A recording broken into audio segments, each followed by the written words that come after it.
Hello everybody, today we'll talk about how to fix or how to solve Monopoly Go Service Manager. To know how to fix or how to solve Monopoly Go Service Manager, you should just go to Settings. Here in this page we click Apps, Default Apps, App Settings. Then in this list you will search about the Monopoly Go app, as you see. Here in this list of app info you will click on First Stop and we click OK.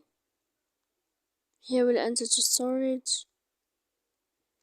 Then we click clear cache, and in the end you can turn off your phone. You will wait 3 seconds, then you can turn on your phone again to fix Monopoly Go service managers. So please don't forget to support us by like and then subscribe. See you next time in another video, and thank you for your attention and your watching.